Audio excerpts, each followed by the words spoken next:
रुड़की से इस वक्त की सनसनीखेज खबर एक गुमशुदगी की रिपोर्ट अब हत्या में तब्दील हो गई। दरअसल 13 अगस्त को एक पिता ने अपने 18 वर्षीय बेटे की गुमशुदगी की रिपोर्ट गंगनहर कोतवाली में दर्ज कराई थी। युवक 10 अगस्त की रात घर से मोटरसाइकिल लेकर निकला था, लेकिन वापस नहीं लौटा। मोबाइल भी स्विच ऑफ मिला। जांच में चौंकाने वाली बात सामने आई। गुमशुदा युवक का प्रेम प्रसंग एक नाबालिग लड़की से चल रहा था। शादी की बात को लेकर परिजनों के इनकार के बाद युवक ने दूरी बनानी शुरू कर दी। इस बीच लड़की की दोस्ती एक अन्य युवक से हो गई। बात बिगड़ने पर उसी युवक ने अपने साथियों के साथ मिलकर युवक को ठिकाने लगाने की साजिश रच डाली। पुलिस की विवेचना में सामने आया कि 10 अगस्त को लड़की ने प्रेमी को मिलने बुलाया। योजना के तहत आरोपी युवक और उसके साथी मौके पर पहुंचे और गला दबाकर उसकी हत्या कर दी। इसके बाद शव को गंगनहर में फेंक दिया और मोटरसाइकिल लेकर फरार हो गए।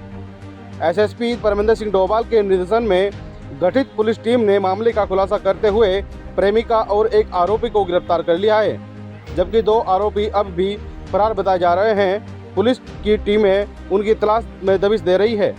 बरामद किए गए शव का पोस्टमार्टम कराया जा रहा है और पुलिस का कहना है कि फरार आरोपियों की गिरफ्तारी जल्द कर ली जाएगी। तो इनके द्वारा फिर एक प्लानिंग के तहत रुड़की में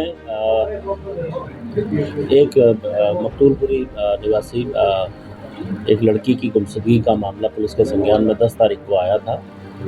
क्योंकि बच्ची नाबालिग थी, 17 साल की थी, पुलिस के द्वारा तत्काल इसमें कार्रवाई करते हुए जितने भी वेयरअबाउट्स थे सभी को चेक किया गया। इस बीच पुलिस को ये भी संज्ञान में आया कि ये लड़की एक लड़का दीपक रावत के संपर्क में है, जो बीटीगंज का रहने वाला है। वो भी 17-18 साल की उम्र का लड़का था, वो भी इसके साथ ही गायब था। उसके अगले दिन 11 तारीख को क्योंकि लड़की वापस आ गई थी, उनके द्वारा गुमशुदगी के संबंध में बताया गया कि लड़की वापस आ गई, लेकिन लड़का फिर भी वापस नहीं आया था दीपक। उसके लिए पुलिस के द्वारा लगातार प्रयास किए जा रहे थे। तब आगे जो साक्ष्यों के आधार पर पुलिस के द्वारा ये संज्ञान में आया कि ये लड़की जो विधि विरुद्ध हमारे अपराधी भी है, उसका एक अन्य लड़के से भी संबंध चल रहा था, फ़ोन पे वार्ता चल रही थी। उसका नाम सुखविंदर है और ये जो लड़का है ये राजा शर्मा और सुखविंदर, ये इसके लगातार संपर्क में था और इनके द्वारा ही एक योजना के तहत इस दीपक रावत को यहाँ से मेरठ के आगे छोटा हरिद्वार एक जगह पड़ता है, वहाँ बुलाया गया और वहाँ पर गला दबा के इस दीपक रावत की हत्या कर दी गई और इसको वहीं नहर में डाल दिया गया। अब ये बात जब सख्ताई से पूछताछ हुई, इस बीच जो मुख्य अभियुक्त था वो फरार चल रहा था, लेकिन इस लड़की से जब सख्ती से पूछताछ की गई तो इसके द्वारा ये बताया गया कि 3 लोगों के द्वारा इस पूरे घटनाक्रम को अंजाम दिया गया।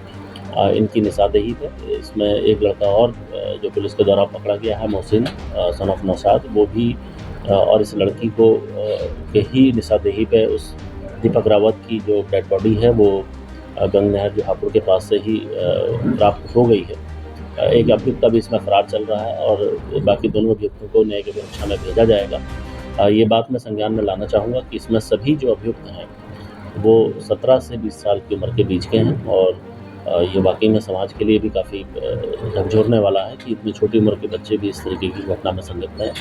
इसलिए एक शॉर्ट नोटिस पर ये पीसी यहाँ रखी गई थी।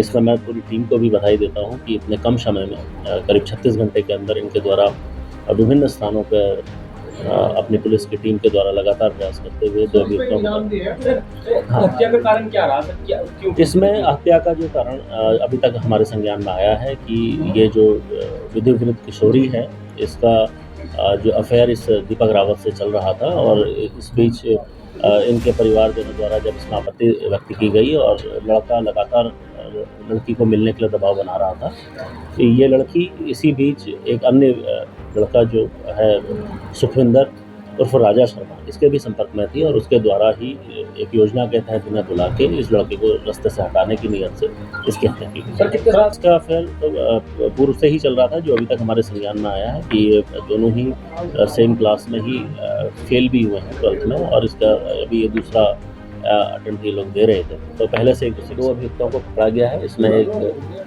विधि विरुद्ध किशोरी के साथ एक लड़का पकड़ा गया है जिसका नाम मोहसिन सन ऑफ नौसाद है।